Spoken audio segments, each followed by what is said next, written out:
ಅಲ್ಲಿ ಸ್ಟಾಪ್ ಆಗ್ಬಾರ್ದು ಅನ್ನೋ ಕಾರಣಕ್ಕೆ ಹ್ಮ್ ಒಂದ್ ಊರಿಗೆ ಹೋಗಿ ಪೂಜೆ ಮುಗಿಸ್ಕೊಂಡ್ ಬಂದು ನೆಕ್ಸ್ಟ್ ಗುರುಗಳ ಹತ್ರ ಬಂದು ದೀಕ್ಷೆ ಪಡೆದು ಮತ್ತೆ ಒಂದು ಪೂಜೆ ಇತ್ತು ಗ್ಯಾರೇಜ್ ಅಲ್ಲಿ ಆಯುಧ ಪೂಜೆ ಮುಗಿಸ್ಕೊಂಡು ನೆಕ್ಸ್ಟ್ ಡೇ ಇಂದ ಸ್ಟಾರ್ಟ್ ಮಾಡಿದ್ದೆ. ಅಂದ್ರೆ ಈಗ ನಮ್ಮ ಹತ್ರ ದೀಕ್ಷೆ ತಗೋಬೇಕಾದ್ರೆ ಮೊದಲು ನಿಮ್ಮ ದೈವದ ಹತ್ರ ಪ್ರಶ್ನೆ ಕೇಳಿ ತಗೊಂಡಿದ್ದೀರಿ. ಹೌದೌದು. ಹ್ಮ್ ಯಾಕಂದ್ರೆ ಸುಮ್ನೆ ಎಲ್ಲದನ್ನು ನಾನು ಇದನ್ನು ಮಾಡ್ತೀನಿ ಅದನ್ನು ಮಾಡ್ತೀನಿ ಅಂತಂದ್ರೆ ಎಲ್ಲದನ್ನು ಮಾಡೋದಕ್ಕೆ ಆಗಂಗಿಲ್ಲ. ಯಾಕಂದ್ರೆ ನನ್ನ ಒಳಗಡೆಯಿಂದ ನನ್ನ ಅಂತರಾತ್ಮ ಒಪ್ಬೇಕಲ್ವಾ, ಒಪ್ಬೇಕಂದ್ರೆ ನಾನ್ ಯಾವ್ದೋ ಒಂದು ಶಕ್ತಿಯನ್ನ ನಂಬ್ತಾ ಇರ್ತೀನಿ. ಯಾಕಂದ್ರೆ ಹಂಗೆ ಅಂತ ಇರೋದಕ್ಕೆ ಸಾಧ್ಯ ಇರಲ್ಲ.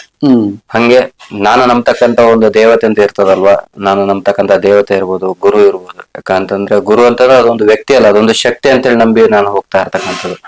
ಯಾಕಂದ್ರೆ ತುಂಬಾ ವರ್ಷಗಳಿಂದ ಇದೇ ದಾರಿಯಲ್ಲಿ ಹೋಗ್ತಾ ಇದ್ದೀನಿ. ಬಟ್ ಸರಿಯಾಗಿ ಮಾರ್ಗದರ್ಶನ ಇಲ್ಲದೆ ಇರ್ಬೋದು, ಅಥವಾ ನನ್ನ ಒಂದಿಷ್ಟು ಏನೋ ಪ್ರಾರಬ್ಧ ಕರ್ಮಗಳು ಅಥವಾ ಇನ್ನೊಂದ್ ಏನಾಗ್ತದೆ ಅಂತಂದ್ರೆ ನಾವ್ ಒಂದ್ ಕಡೆ ಹುಟ್ಟಿ ಬಂದಿರ್ತೀವಿ, ಅಲ್ಲಿ ಯಾವುದೇ ರೀತಿ ಒಂದು ಸೌಲಭ್ಯ ಇರ್ಲೇ ಇರ್ತಕ್ಕಂತ ಒಂದು ಕಾಡ್ ಕಗ್ಗಲಲ್ಲಿ ಒಂದು ಕಗ್ಗಲ್ಲು ಅಂತ ಏನ್ ಕರಿತೀವಿ